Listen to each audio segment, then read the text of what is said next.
Ating pumbuksan ang ating mga Biblia sa aklat ng unang Pedro at babasahin natin ang chapter 5.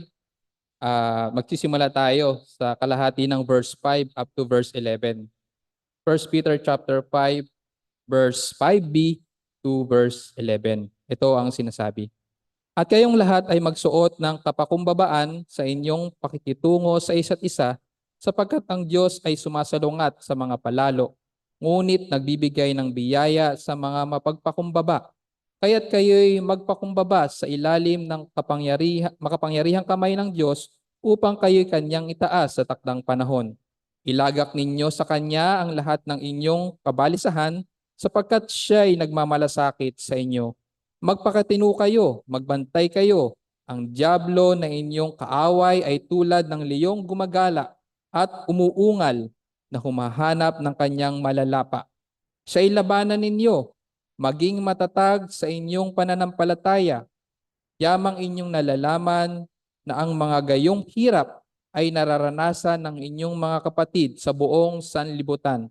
At pagkatapos na kayo'y magdusa ng sandaling panahon, ang Diyos ng buong biyaya na sa inyo'y tumatawag tungo sa kanyang walang hanggang kaluwalhatian kay Kristo, ay siya ring magpapanumbalik, magpapatibay at magpapalakas sa inyo.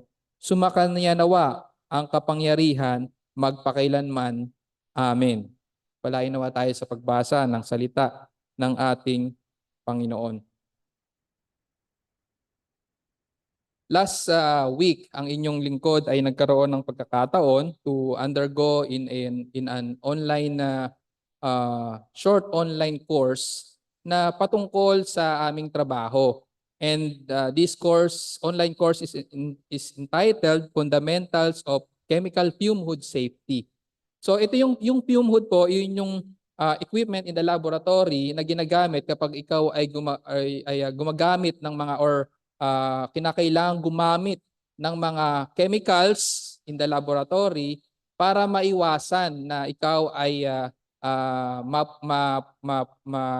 mapahamak of inhaling toxic chemicals. Imagine, yung mga chemicals na yon ay may mga fumes yon na hindi natin nakikita. Yung mga amoy noon, yung lalabas na usok doon or parang fumes doon ay pag na-inhale natin ay magiging threat sa ating health. So yung fume hood ay kinakailangan yon para sa safety ng mga nagtatrabaho inside the laboratory. Kaya kinakailangan meron tayong kaalaman patungkol sa ganun or alam natin yung mga fundamentals ng paggamit nun. So sa isang sa laboratory, hindi rin nalilingid sa atin na kapag tayo papasok doon, hindi lamang doon tayo magtatrabaho, kundi kailangan aware tayo sa mga bagay na maaring magdadulot sa atin ng kapahamakan in the laboratory. So may mga precautions na tayong dapat na isaalang-alang when we work in a laboratory. So may mga signs doon, mga signals na kayo ay hindi basta-basta lamang na pumapasok sa isang room na hindi kayo na walang threat sa inyong buhay. So kaya kinakailangan may alam tayo sa safety. So alam natin dapat kung paano natin poprotektahan ang ating sarili. Iniisip din ng inyong lingkod minsan, no, kung ikaw ay nandun sa isang gera, pagpalagay natin, ikaw nandun sa Gaza or in Ukraine, no, at nakalimutan mo na ikaw pala ay nasa isang lugar na merong bombahan at gera at hindi safe, no?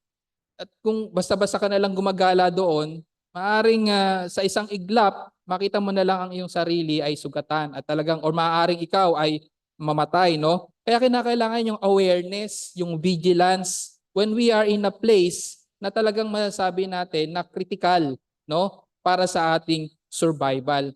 Ngayon, ang buhay ng isang Kristiyano ay mahahawig sa ganito, no? Christian life is not a playground, no, but a battlefield. When you became a Christian, no, nung ikaw ay nanampalataya kay Kristo, ang naging tagasunod ni Kristo, right away naging ang iyong sitwasyon ay napunta sa isang battlefield of spiritual warfare. Now I can say that this warfare is an invisible war, no? Katulad nga nung kanina, no, sa fume hood, hindi mo nakikita kung ano yung bagay na magbibigay sa iyo ng threat. Kaya kinakailangan meron kang kaalaman na nandoon ka sa lugar na delikado. Kaya kinakailangan ng mga skills or abilities upang ikaw ay maprotektahan. Now, sa buhay ng isang mananampalataya, the closer we follow the Lord Jesus Christ, the more we advance to the front line of the conflict, no? Lalo kang the more you follow Christ, ibig sabihin lalo kang na masasabi natin na napupunta doon sa harapan ng labanan, no? The nearer you follow Christ, you become more advanced to the front line of the conflict. And last week, no, sa ating babalikan, last week we remember that nakita natin or nakilala nating mas maigi kung sino ang ating kaaway, no? We knew who our enemy is, no? And this is none other than Satan. And sinabi rin sa ating pag-aaral last time that he seeks our destruction, no? He seeks our destruction. He is our great enemy. Now, sa mundo na to, no, marami tayong masasabi mo consider na bagay na threat sa atin. This world itself, no? This world itself serves as our enemy, no? And the flesh, no? Yung maging ang ating sarili, sometimes we can consider this as enemy. We must resist the desires of our flesh, no? But dito makikita din natin that the devil himself, no? Remember that he is a person, no?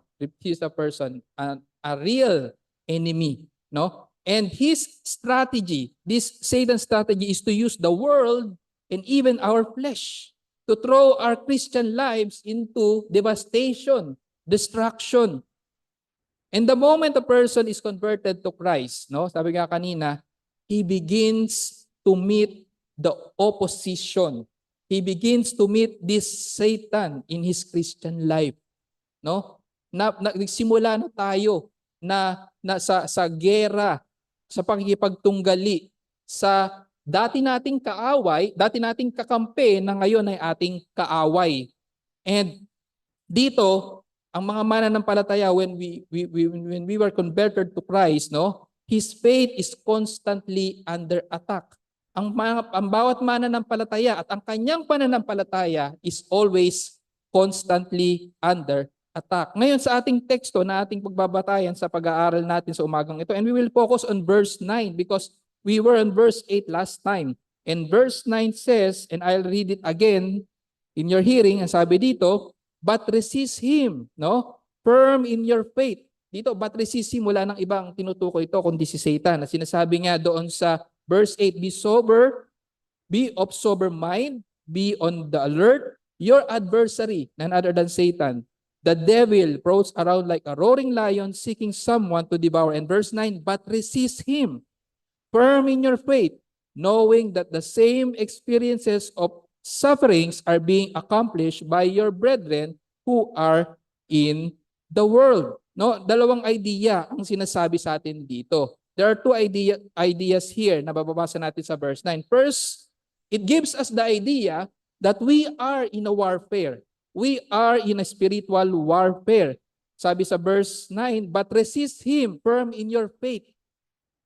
At number 2, it gives us the idea, no, that you are not alone in the warfare. You are not alone in this warfare. Now, bago tayo magpatuloy sa ating dalawang punto na pag-aaralan, humiling muna tayo ng tulong sa ating Panginoon. O aming Diyos na makapangyarihan, muli sa aming pag-aaral, hinihiling namin na kayo ay sumaamin at hinihiling namin, Panginoon, na enable us, O God, to grasp everything na maipapangaral sa umagang ito. Enable our minds, our body, Panginoon, na matanggap ang inyong salita. At nawa, Panginoon, maging intentional kami sa pakikinig ng inyong salita sa umagang ito. All this we pray in Jesus' name. Amen. One first idea na sinasabi sa ating teksto sa verse 9, that we are in a warfare. Verse 9 sabi dito, but resist him firm in your faith. No. If you find yourself standing in front of an enemy or an opponent, ito nga sinabi kanina sa verse 8, no? You have an enemy and you are in the front of that enemy. Now, if you find yourself standing in the front of an enemy or an opponent, it means that you are in a battle. You are in a warfare. You are at war. But in this warfare, no, the enemy, Satan, does not appear like yung graphic illustration sa kanya dito sa verse 8. Remember yung graphic illustration dito, no, kay Satan, your enemy, sabi dito, no, sa verse 8, no, your adversary, the devil, prowls around like a roaring lion seeking someone to devour.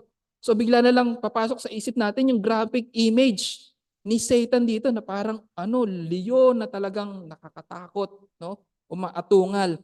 But remember, no? Even in the scripture, this Satan na na-describe sa verse 8 graphically like a roaring lion can disguise himself, no, as angel of light. No? Contrast doon sa graphic illustration sa kanya. 2 Corinthians chapter 11 verse 14, dinidescribe Satan as angel of light. Sabi doon sa verse 2 Corinthians 11:14, ang sabi dito, no wonder, for even Satan disguises himself as an angel of light.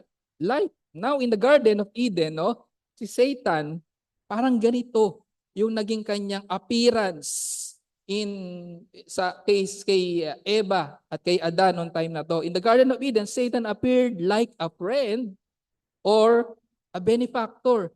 Di ba pagka mayroong tao na lumapit sa atin at talagang nagbigay ng tulong sa atin, talagang nandun tayo sa panahon na talagang hindi natin alam kung anong gagawin natin, bigla na lang dumating siya, sabihin natin, ay para kang anghel na dumating ka sa oras na aking pangailangan. But here, in the Garden of Eden, Satan appeared like a friend, no? A benefactor. No? In Genesis chapter 3, verse 1 to 5, tingnan natin kung paano yung image rin ng paglapit ni Satan kay Adam and Eve dito, na parang somehow, parang friendly ang dating niya. No? Parang benefactor, parang, pag sinabi kasi benefactor, parang from the word itself, parang meron kang magiging benefit sa kanya, no? Sabi sa chapter 3 verse 1 to 5, and sabi dito, now the serpent was more crafty than any beast of the field which the Lord God had made. And he said to the woman, indeed, siguro kung magsalita si Satan dito, let us imagine yung kanyang tono ng pananalita dito, sasabihin niya, indeed, God has said you shall not eat from any tree of the garden. So para bang nag-i-inquire lang siya, parang gano'n, nag-i-inquire siya kay Eve dito nung kanyang kausap.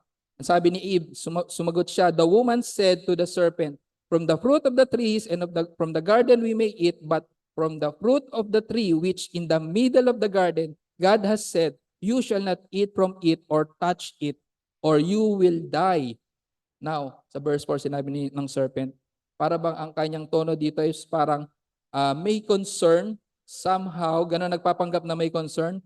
The serpent said to the woman, you surely will not die. Para nagbibigay siya ng somehow na an information na magbe-benefit doon kay Eve noong time na yon. The serpent said to the woman, surely you will not die, for God knows that in the day you eat from it, your eyes will be open and you will be like God, knowing good and evil. So, sana mapicture natin kung paano i-present ni Satan dito ang kanyang sarili na somehow nagkukunwari siya na parang kaibigan o nagbibigay ng magandang payo, no? A benefactor. Now, Peter himself na nagsulat ng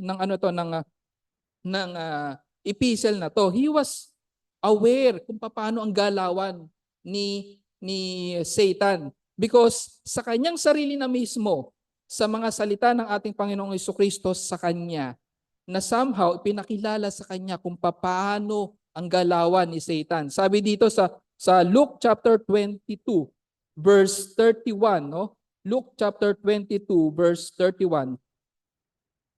From the very word of our Lord Jesus Christ to Peter. Luke 22 verse 31 says, ang sabi dito, Simon, Simon, behold, Satan has demanded permission to sift you like wheat. So very aware si Peter kung paano kung gaano kagusto ni Satan na pabaksakin siya. Remember, kung titingnan din natin kung pag-aaralan natin dito, no, yung salitang you dito, no, hindi lamang to patungkol kay Peter. Alam din natin yung setting dito na hindi lamang siya kausap nating Panginoon Kristo dito, nandun din ang kanyang mga apostol. No, the word you dito ay in plural form. Di ba pag ginagamit natin you, maaring singular, meron kang kausap na you, isa lang yung tao, and sometimes we use you when we are talking to many people, no? But the word you dito ay plural. That means the attack here of Satan does not target Peter alone, no? Basically, lahat ng mga tagusunod ng ating Panginoong Jesucristo ay target ni Satan. He wants to sift each and every followers of our Lord Jesus Christ. But even though, no, he appears like a friend, katulad nga doon sa Garden of Eden, kung paano siya nag-appear with Eve in Adam, a benefactor, no? Kung paano siya nag-appear like a friend, no? Ang instructions sa atin sa ating pag-aaral sa umagang ito, resist him. Resist him. Ano ibig sabihin ng resist him or withstand? Means to oppose. It means to oppose or to set against, no? Or ang sa ating teksto sa Tagalog, no? Ang sabi dito sa ating teksto, siya'y labanan ninyo, resist him. Now, yung sinasabing resist him dito ay nagamit sa mga ilang teksto in Acts chapter 6 verse 10, labanan, no? Acts chapter 6 verse 10. Let's read in Tagalog. Mas maganda yung pagkagamit sa Tagalog. Acts chapter 6 verse 10, ang sabi dito, ngunit, no? Ibig sabihin, yung resist him means to oppose or to set against. Sabi dito, ngunit hindi sila makasalungat, no? Ibig sabihin, yung word na makasalungat or salungatin, no? Dito ay nagamit sa chapter 6 verse 10 ng Acts. Ngunit hindi sila makasalungat sa karunungan at sa espiritu, sa pamamagitan nito ay nagsasalita siya. Gayun din sa Romans chapter 9 verse 19. Romans chapter 9 verse 19. Here ang ginamit sa Tagalog is yung pagsalungat, no? Pagsalungat. Romans chapter 9 verse 19. Ito sinasabi, kaya't sasabihin mo sa akin, bakit humahanap pa siya ng kamalian sapagkat sino ang makakasalungat sa kanyang kalooban. Gayun din sa Galatians chapter 2 verse 11. Galatians chapter 2 verse 11 says here, ngunit nung dumating si Cephas sa Antioquia, sumalungat ako sa kanya ng mukhaan sapagkat siya'y nahatulang nagkasala. So basically, ang notion to resist or withstand ay sumalungat, resist him, means to oppose or set against. Now, there is a parallel passage dito. When we hear this verse, no, sa 1 Peter chapter 8 verse 9, when we are told to resist him, the parallel passage that will comes in our minds is from James chapter 4 verse 7. James chapter 4 verse 7. Anong sabi sa James chapter 4 verse 7? Ang sabi dito, submit therefore to God, resist the devil, and he will flee from you. So ang konteksto naman nito is war against worldliness, no? Sa mga bagay na makamundo na sabi ko nga kanina, even this world, no, ginagamit ni Satan to unleash worldliness sa mundong ito at upang ang instruction sa atin iwasan ang mga bagay na yon, mga makamundong gawain. Resist him, no? And he will flee from you. Resist the devil. Now last time I mentioned about fleeing from evil. If you can remember, no, may mga passages tayong kinote in Proverbs chapter 3 verse 7, Proverbs chapter 4 verse 14 to 15, Psalms chapter 37 verse 27 states that we must flee from evil, layuan ang kasamaan.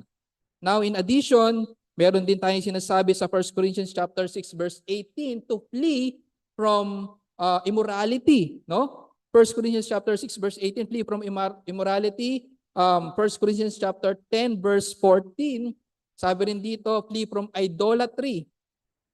And 2 Timothy chapter 2 verse 22, flee from youthful lust. Now these are all evil things that we are to flee.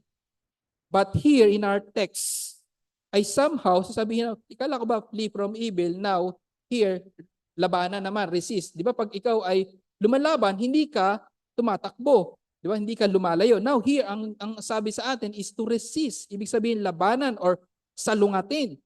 But here, hindi naman ito contrast, no? Here, sabi nga doon sa kay James, James tells us to resist the devil, resist Satan. Now, it only implies, no, active, determined opposition, no? Aktibo tayong sasalungat kay Satanas na ating kaaway. Now, we have here sa laban na ito, sa laban na ito na ating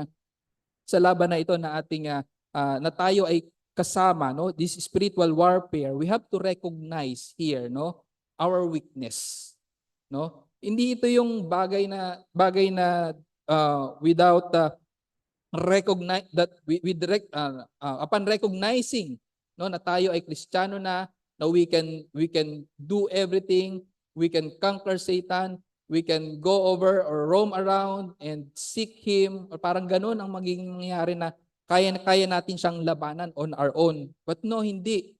No, in this spiritual warfare, we have to recognize our weakness. Ganyan din ang ginawa ni Paul, no? Si Paul sa kanyang pakikipaglaban, no, sa mga gawa ni Satanas, no? He recognized his weakness. Sabi ni Paul sa 2 Corinthians chapter 12 verse 7, 2 Corinthians chapter 12 verse 7 to 10. Anong sabi ni Paul dito?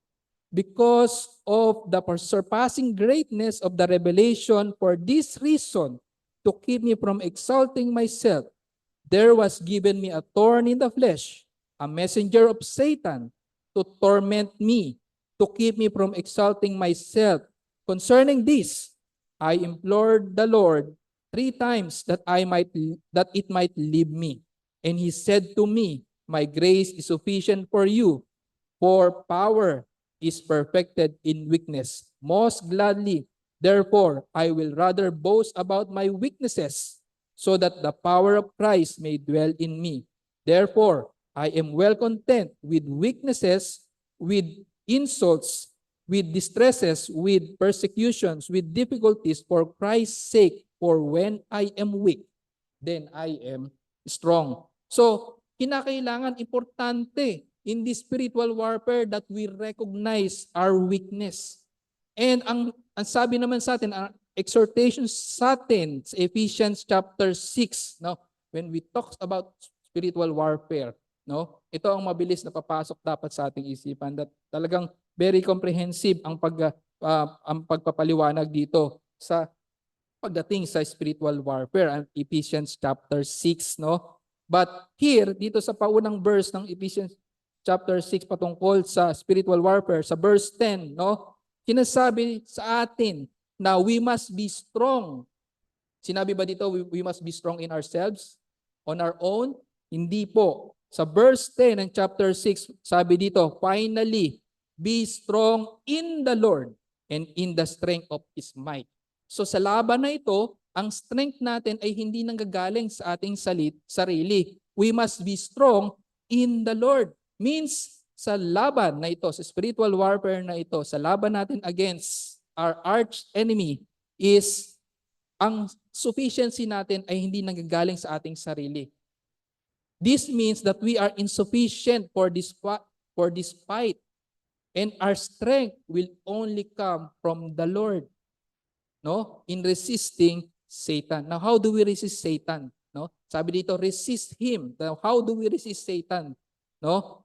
Hindi yung iikutan hindi yung mga alam natin, no, iikutan ng isang lugar, in a prayer caravan, parang sasabihin na to destroy or the works of Satan sa isang lugar, iikutan mo yun, magdadasal kayo at naniniwala kayo na madidestroy na ang magawa ni Satan sa lugar na yon. At hindi po ganun ang sinasabi sa atin sa scripture natin pinag-aaralan ngayon. And how are we going to fight Satan? Ang sabi dito, resist him, stand firm in your faith. Or sometimes sa ibang translations, stand firm in the faith. No? Stand means be firm. No?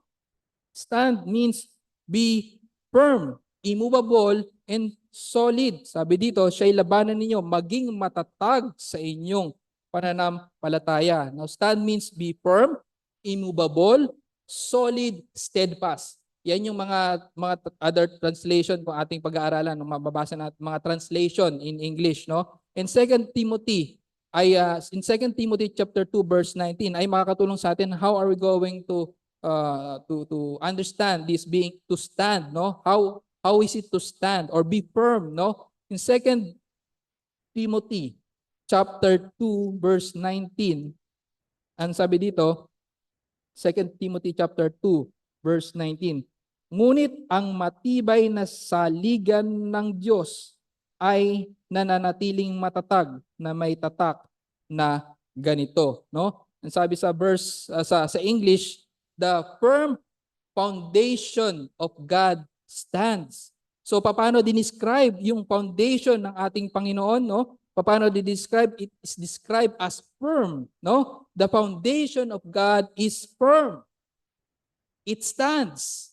Pag sinabing foundation, parang 'di ba, sa isang yung pag sinabing foundation, ang papasok sa ating isipan ay isang matibay na bato, no? 'Di ba walang taong magtatayo ng isang pundasyon or tatayo ng isang building in sand, 'di ba? Mas maganda ito ay nakatayo sa isang bato, rock like solid.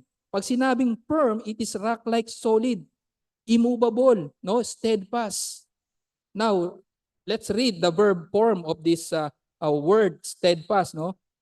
In Greek, binabasa ito as stereo, no? Stereo. Now, let's read the verb form kasi ito is an adjective, no? Sabi dito sa verb form sa Acts chapter 16 verse 5, Acts chapter 16 verse 5, ang sabi dito, so the church were being strengthened or being strengthened in the faith and were increasing in numbers daily. So strengthened, napagtitibay, no? Sa pananampalataya. So this is the verb form nito. And how are we going to resist the devil now? No? It is by standing, no? By standing, being steadfast, being firm, being rock-like in the faith. No? In the faith. Sinabi dito, stand firm in your faith or in the faith. Now, what does it mean, no? Yung sinasalitang faith dito. Now, Peter, yung salitang faith dito, in some other passages, ginamit niya ang salitang faith subjectively, no? Subjectively, meaning yung subjective use of the faith, ito yung patungkol sa exercise of this given faith, no? Sa pag-exercise ng faith. Yun yung subjective use of word faith. Sabi sa 1 Peter chapter 5 verse 7, 1 Peter chapter 1 verse 5 rather, 1 Peter chapter 1 verse 5, ang sabi dito, who are protected by the power of God through faith for a salvation ready to be revealed in the last time. Ganyan sa verse 7, ang sabi sa verse 7, same chapter, so that the proof of your faith being more precious than gold which is perishable. Sabi sa verse 9 din, sabi dito, obtaining the outcome of your faith, the salvation of your souls. No, yung mga paggamit nito ay subjective. Now, this is the exercise of faith graciously given to us. Naniniwala tayo ng pananampalataya, ang pag-exercise natin ng pananampalataya is given by grace. Graciously given, no? And it is true din, totoo din naman, no? that we are to exercise our God-given faith in our daily life. No, ano man ang ating pinagdadaanan, totoo din naman 'to. Kung ganito ang gagamitin nating gamit ng faith sa ating teksto, no? Totoo din naman sa mga pagsubok nating pagdadaanan, we must went through all those trials and tribulations in faith, no? Talagang sa pagpananampalataya or pagtitiwala lamang sa ating Diyos, tayo magiging mananagumpay sa mga bagay na iyon. For without faith, sabi rin for without faith, we cannot please God, no? Now sa iba nga, ang exercise nito is sa pag-exercise nila ng faith is sa pamamagitan ng pag mas malakas daw ang faith pag mas malakas kang manalangin. I can say na parang mas malakas yung volume ng pananalangin, no? Sigaw mo, yung panalangin mo, parang yun ang exercise ng faith mo. Ganun daw ang exercise ng faith. Pero here, dito, sa atin, however, the use of word faith, no, here is objective. Objective means because of the Greek article na te, no? Te dito kung titingnan natin kasi sa original form nito is yung te pistes. So very important 'yon, yung article na 'yon. Yung kung sa English, ito yung the word the, no? Kaya nga sa ibang translation, ang pagkaka-translate dito, stand firm in the faith, no? Not in your faith, in the faith. Now that word the na is very important, na ang pagkagamit talaga doon is subjective. Subjective means, no, instead of the use of faith as subjectively, that exercise of faith becomes objective, which refers to it as the body of revealed truth, no? Nakita natin yung difference. Instead of using faith as an exercise of faith graciously given, because of that article, naging objective ang use niya that refers to it as the body of revealed truth of God. Revealed truth of God about what? About who? Revealed truth concerning Christ and His salvation. Now let's give an example sa Galatians chapter 1 verse 23, no? Kung paano natin mas maintindihan. Galatians chapter 1 verse 23. Sabi dito, Galatians chapter 1 verse 23. Sabi dito, no? Let's read nung verse 22. Sabi ni Paul dito, I was still unknown by sight to the churches of Judea, which were in Christ, but only they kept hearing, he who once persecuted us is now preaching the faith, no, which he once tried to destroy. No, he's preaching the faith which he once tried to destroy. So hindi natin pwedeng sabihin that Paul was persecuting a subjective faith dito. Meaning, yung katuruan, yun ang pinipersecute niya dito, yun ang gusto niyang i-destroy. No? Now, yung pagkakatranslate dito na the faith ay nakuha ng King James translation. No?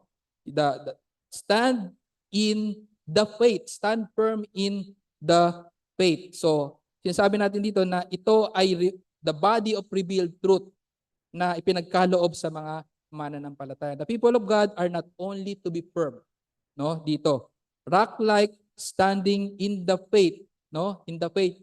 Sinabi na natin that it is the revealed truth of God about Christ and His salvation. They are also characterized to be obedient in the faith, no? We must be obedient in the faith. Sa Acts chapter 6 verse 7.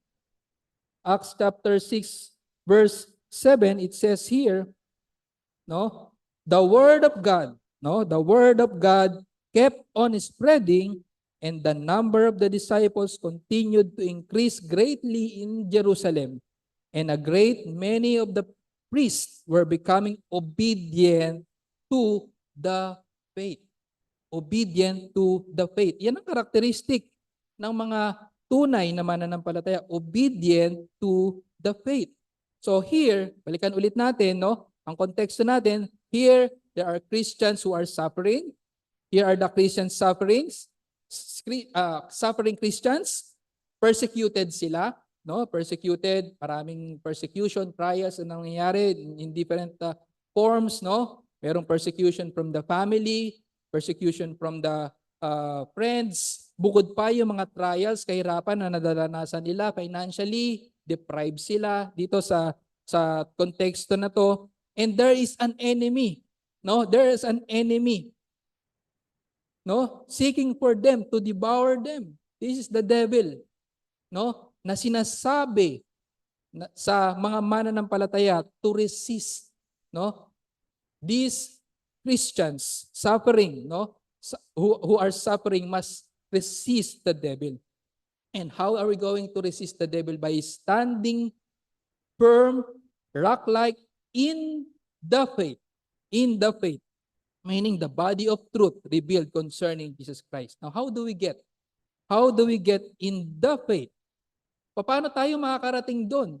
Doon sa sinasabing the truth, no? The revealed truth. Paano tayo nakarating doon sa revealed word na yun? How do we get in the faith? And how can we be made firm? No? Ang sabi dito kasi, maging matatag, no? Maging rock-like in the faith. Paano ngayon yan? Paano ngayon mangyayari? Now, hindi nagkulang si Apostle Peter dito to make us understand how are we going to be firm, no? Rock-like in the faith. Balikan natin ang 1 Peter chapter 1 verse 22 to 25. Ang sabi dito, paano nakarating doon sa pananampalataya na iyon ang mga iniligtas ng Panginoong Jesucristo. 1 Peter chapter 1 verse 22 to 25. Let's read, no? Sabi dito, since you have in obedience to the truth purified your souls for a sincere love for the brethren, fervently love one another from the heart. For you have been born again, not of seed which is perishable, but imperishable, that is, through the living and enduring word of God. For all flesh is like grass, and all its glory like the flower of grass. The grass withers, and the flowers falls off, but the word of the Lord endures forever. And this is the word, no, which was preached to you. So how do we get into that faith? By what? No, by preaching. By preaching, no? It is through preaching. This means we need strong, no? Strong doctrinal preaching of the truth of God, no? Strong doctrinal preaching of the word of the truth over the word of God, faithful preaching of the gospel, faithful preaching of the truth about Christ and his salvation is the plain and simple way, no, of calling the people of God. Kaya hindi tayo dapat nating ikahiya ang ebanghelyo, for I am not ashamed of the gospel of Christ, for it is the power of God to salvation for those who believe. Kaya nga sa bawat pagtitipon, no, walang puwang dapat ang mga gimmicks, paglalagay pa ng mga gimmicks, those are powerless means na itinalaga, those are powerless means na kinakraft ng mga churches, no, just to attract people. But hindi po. In order to bring people in the faith, there's only one biblical way or biblical instrument. It is by faithful preaching, doctrinal preaching of the word of God. Now, solid preaching of the truth of God also is needed, no, to strengthen or establish us. Colossians chapter 2 verse 6 to 7, no? Colossians chapter 2 verse 6 to 7. Sabi dito, therefore, as you have received Christ, Jesus the Lord, so walk in Him, having been firmly, no, rooted in and now being built up in Him and established you in your faith, just as you were instructed and overflowing with gratitude. So we are being established here, strengthened through preaching of the truth. Now, solid preaching also, the preaching of the faith, the truth of God about Christ and His salvation, no? The gospel is the necessary weaponry to resist the devil in the spiritual warfare. At mababasa nga natin yan when we go along Ephesians chapter 6 verse 10 and so on, no? Pero hindi natin madadaanan yung mahabang pag-aaral na yan patungkol sa spiritual warfare. Now, where do we see Satan here, no? Kung si Satan ang ating kalaban, we are in front of Satan that we are about to resist, we must resist. Where do we see Satan in this spiritual warfare? Now, he is using people here. No, he is using people who are under his dominion. Before, nandun din tayo, no? Na ginagamit lamang ni Satan, no? Ginagamit ni Satan by stirring up, no, the desires of the flesh, no? Para i-inflict or mag-inflict ng harm sa mga tao ng Diyos. Paano natin nalaman yan? 1 Peter chapter 4 verse 3 to 7. Anong sabi sa 1 Peter chapter 4 verse 3 to 7? Now, let's get the answer here. Sabi dito, 1 Peter chapter 4 verse 3 to 4, ito ang sabi, for the time already past is sufficient for you to have carried out the desires of the Gentiles, desires of the flesh. Ibig sabihin ito, desires of the flesh, no? Having pursued a course of sensuality, lust, drunkenness, carousing, drinking parties, and abominable idolatries. In all this, they are surprised that you do not run with them into the same excesses of dissipation, and they malign you. So let's explain this. Na pag sinabing si Satan, ini-entice niya yung desires of the flesh. Ganon din tayo before, bago tayo ma-born again. Ngayon, sa pag-entice niya nito, no, pag na-entice ang mga desires of the flesh na yan, and we come to encounter these people na in-entice ni Satan ang desires ng kanilang flesh, mangyayari sa atin yung sinabi sa verse 4. No? Magugulat ngayon sila na dati kanilang kasama sa paggawa ng mga kasalanang inyong ginagawa because of the desires of the flesh, nagugulat ngayon sila. And anong ginagawa nila? They malign you. No? Gumagawa sila ng mga bagay para sa ating ikasisira. That's how Satan works. No? Ginagamit niya yung mga tao under his dominion, usurp dominion. Now, even though Satan, no, alam niya, no, I believe that Satan knows that whom God has transferred from the kingdom of darkness to the kingdom of light will never be going back. Alam ni Satan yan. Mas maalam siya sa atin sa scripture. No? Alam niya na hindi na maaaring kailanman na ang iniligtas ng Panginoon from kingdom of darkness to kingdom of light ay hindi na babalik. But still, he wants to inflict pain, sorrows, suffering to those who left him. Sa mga taong iniwan siya, no? Sa kanyang kingdom, who left him from his usurped dominion. At anong ginagawa niya? He's unleashing pain, sufferings, no? In this world, para pahirapan ang mga tao ng Diyos. And he keeps on sending the message. Anong message niya sa mga tao ng Diyos, no? Ito ang message niya. That you are suffering right now, no? Persecuted by your families and friends, no? Dahil sa pakikipag-isa mo kay Kristo. Iyon ang kanyang message. At sinasabi niya that you can always come back. At sinasabi ng salita ng Panginoon, those whom He saved with His own hand, no? Hindi kailanman ay hindi na ma-snatch away sa Kanya.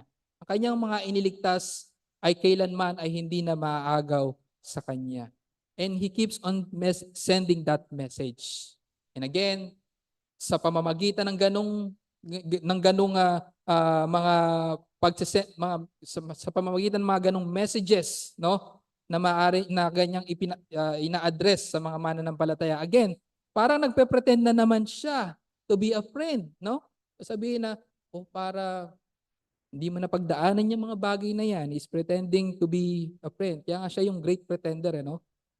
No, He's pretending to a friend, like a friend or a benefactor saying, sabi niya, I thought Jesus said that his yoke is easy and his burden is light, no? Alam ko sinabi ng Panginoong Jesucristo yun, my yoke is easy and my burden is light. Ngayon tatanungin ka ni Satan, is that an easy yoke? Diba? Parang ganun yung kanyang atake. Now, Peter says to us, no, resist him. Resist him. Be rock-like in your grasp upon the content of the faith about Christ and His salvation. Now, paano tayo lalong mapatitibay sa ating pag-grasp ng mga katotohanan ng truth about Christ and His salvation? Ito ay nangyayari when we hear, no, a strong doctrinal preaching about Christ, of what He has done for His people, for the salvation that He has accomplished for His people. Doon tayo na pagtitibay.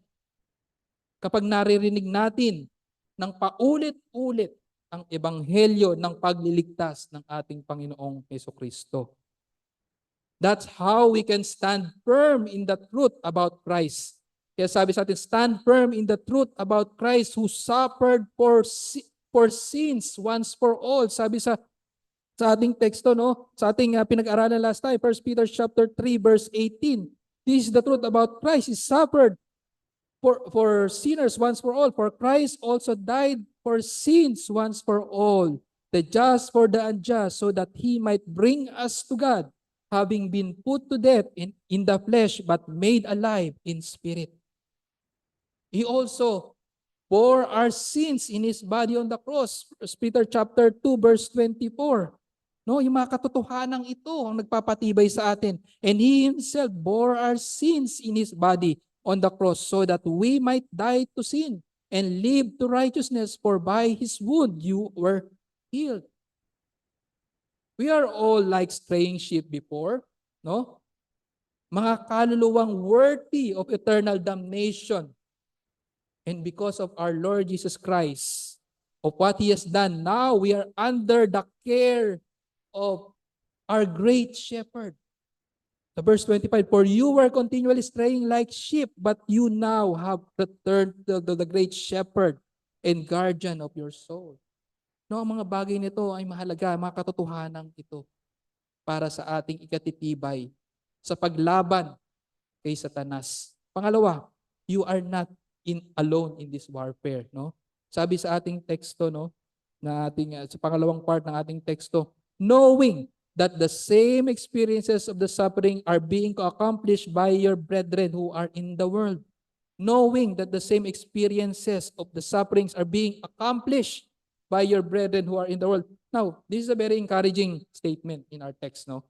No one wanted to be found in a battle fought being alone. Imagine, may laban ka, tapos mag-isa ka lang pala, warfare nga tinatawag, no? Napakatindi ng kalaban, pero mag-isa ka lang pala. Now, this is a very encouraging, na hindi ka nag-iisa in this spiritual warfare. Yung salitang know dito refers not to knowing how to do something, but knowing somebody. Sabi dito, knowing somebody, no?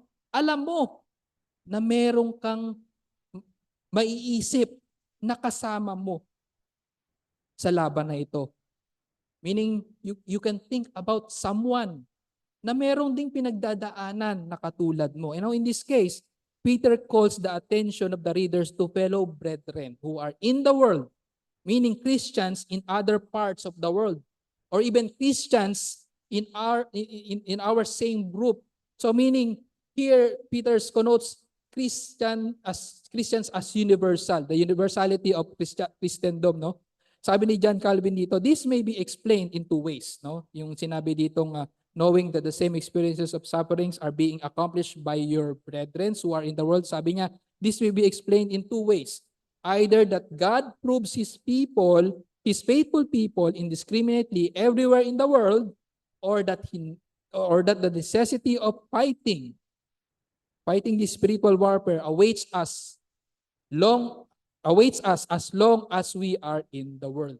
Now, yung sinabi dito, the same experiences of sufferings are being accomplished by your brethren. This is in agreement sa 1 Corinthians chapter 10 verse 13.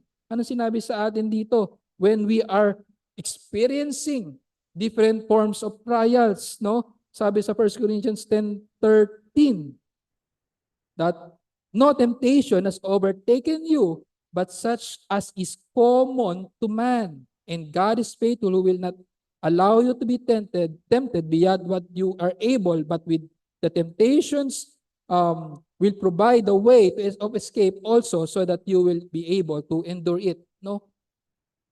This is in agreement with this. Now, Peter is telling that their sufferings are parts and parcel of Christian life in the world. Now, this is an encouragement also, no? Na hindi naman kaiba dapat, hindi tayo magtataka dapat na pinagdadaanan natin to. At the same time, meron tayong kasama sa laban na to. Ganon din ang kanilang pinagdadaanan. Also, Peter is telling us that we are in this suffering as part of a brotherhood. Remember, he used the word brethren, no? Brethren. So, meaning, kung ikaw ay nagdadanas nito, it only shows that you are part of the brotherhood, no? Suffering for righteousness' sake, no? Suffering for righteousness' sake is a hallmark, no? Hallmark of a true believer, meaning tatak ito ng tunay na mananampalataya. Now, this suffering yung sinabi ditong suffering are being accomplished. Let's also notice this. Acts chapter 14 verse 22. Pag sinabing suffering are being accomplished, yung sinabi sa Acts chapter 14, no? Acts chapter 14 verse 22 na strengthening the soul of the disciples, encouraging them to continue in the faith, and saying through many tribulations we must enter the kingdom of God. Sinasabi dito that through many tribulations or trials we must enter the kingdom of God. Now, suffering, no? Kaya makikita natin dito that suffering is part of the way, no? In entering the kingdom of God. Yung nabasa natin, yung nasambit ng ating scripture reader kanina about the narrow path or the narrow way, no? Suffering is part of it. Suffering is part of it. At ito rin ang dinaanan ng ating Panginoong Hesukristo nung siya ay nabubuhay. The narrow path or the narrow way, no? Ay kabahagi nito ang trials and suffering. It is the narrow way to enter to the kingdom of God through many tribulations. Tribulations is part of this narrow way to enter the kingdom of God. In Philippians chapter 1 verse 6, it says to us na he who began a good work in you will accomplish it. Now, narinig na naman natin ang salitang accomplish, no?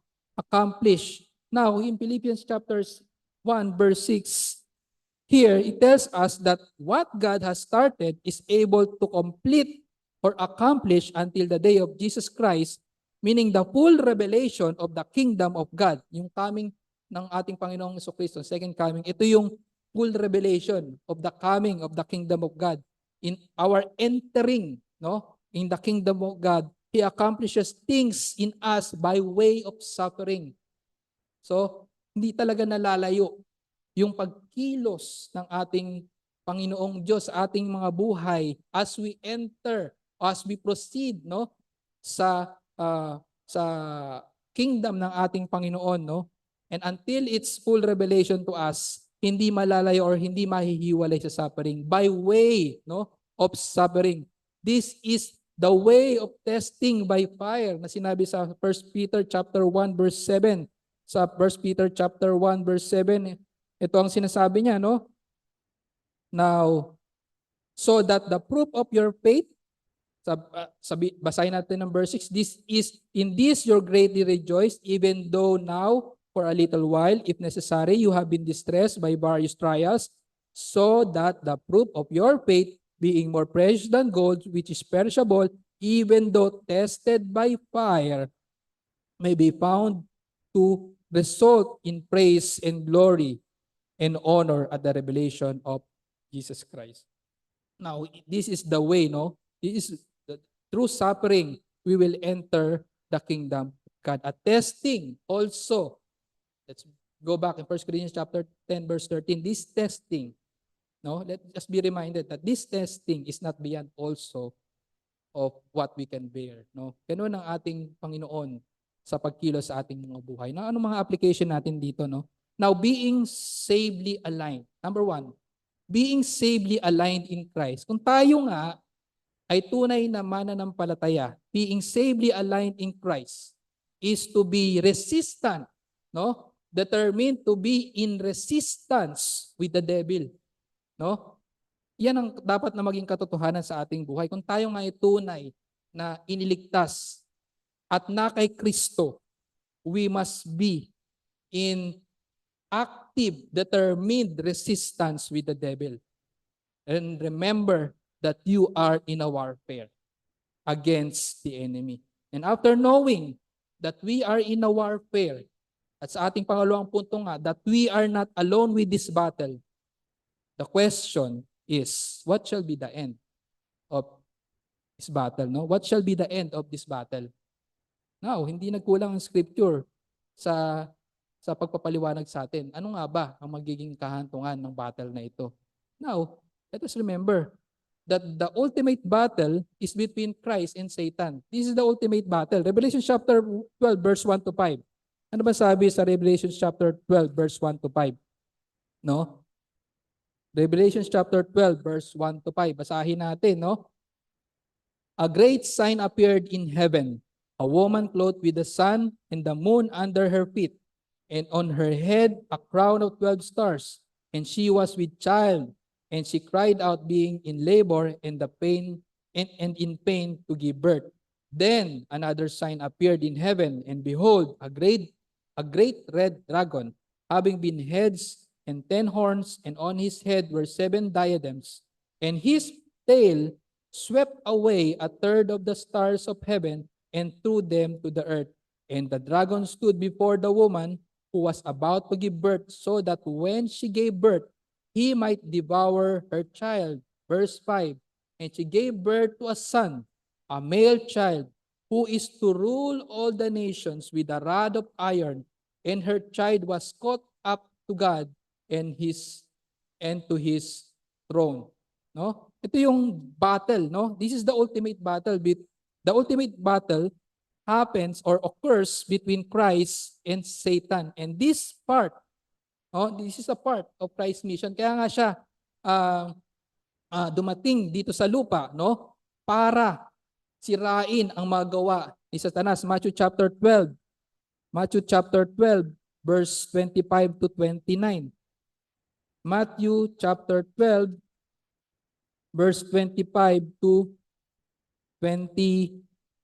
Itong sinabi dito, and knowing their thoughts, Jesus said to them, any kingdom divided against itself is laid waste, and any city or household divided against itself will not stand. If Satan casts out Satan, he is divided against himself. How then will his kingdom stand? If I by Beelzebul but cast out demons, by whom do your sons cast them out? For this reason, they will be your judges. But if I cast out demon by the Spirit of God, then the kingdom of God has come upon you. Or how can anyone enter the strong man's house and carry up his property unless he first binds the strong man, and then he will plunder his house. So ito ang parts ng mission ng ating Panginoon Kristo to destroy the work of this of Satan, no? And the ultimate battle happened already on the cross. Yun nga yung nangyari sa krus ng Kalbaryo, no?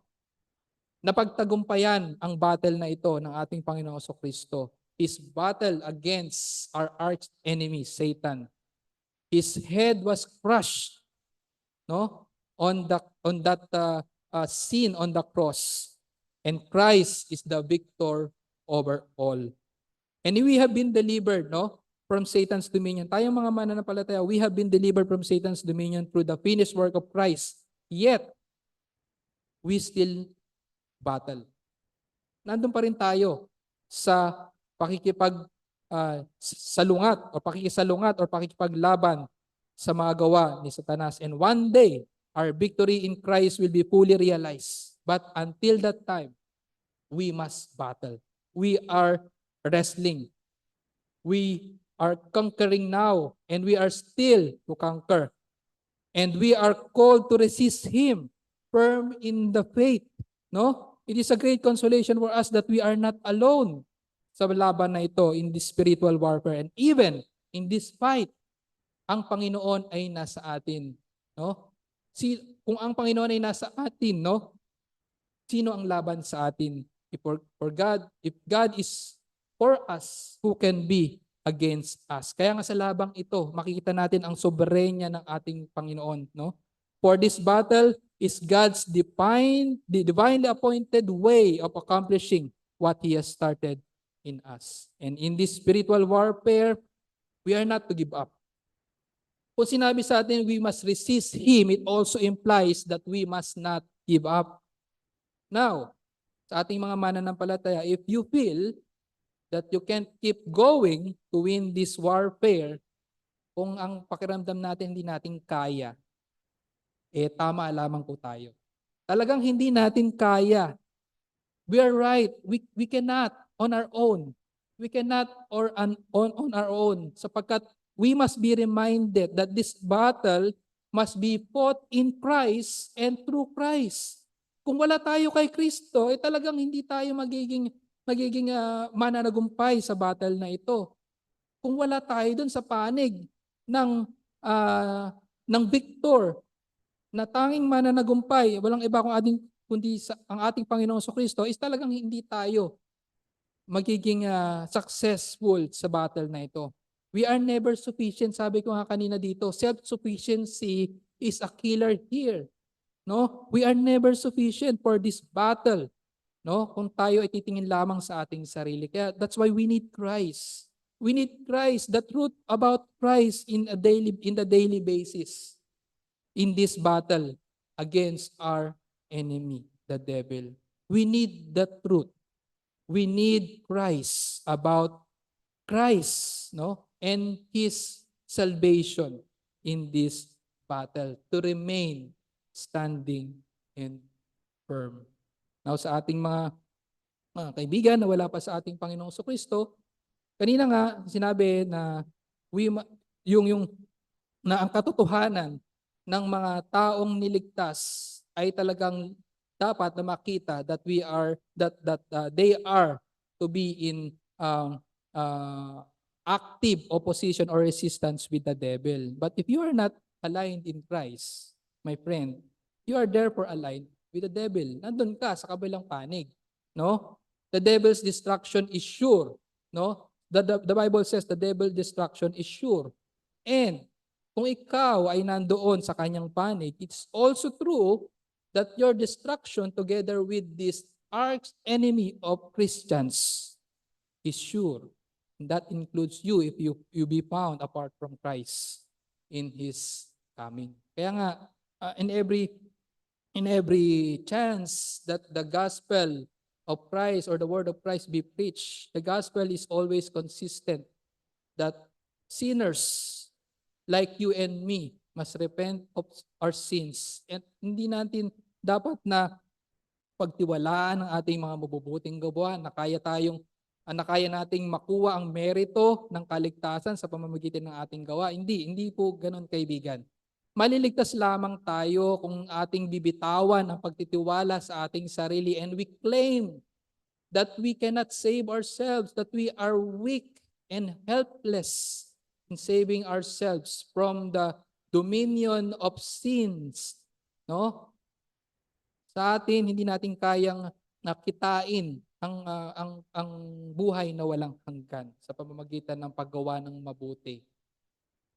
And how much more kung hindi mo nga alam na ikaw pala ay on the brink of or in the side of those who will be destroyed in the last days. Kaya nga ang hamon sa mga wala pa sa Panginoong Kristo, for their salvation, no? For their salvation, repent. For your salvation, my friend, repent of your sins and put your faith in Christ, the victor in this spiritual battle. And once you repent of your sins and put your faith in Christ, ang labang ito ay magiging totoo sa iyong buhay. That once you were in the realms or in the dominion of darkness, now after you put your faith in Christ, you will be in the battle, no? In the battle. Kaya nga hindi natin din pinipreach that the Christian life is a bed of roses. No, hindi po ganun. Christian life is a daily battle against sin and Satan, no? 'Yon ang ating pinangaral. Kaya nga hindi siya madali, hindi siya madali. We must be honest in preaching that the Christian life is a daily battle against Satan, against his minions, mga tao na kanyang pinapagalaw, kasama pa yung kanyang mga allies na mga demons din, no? Upang pabagsakin ang mga mananampalataya. Kaya nga may pag-asa pa ngayon, kaibigan, kung wala ka kay Kristo.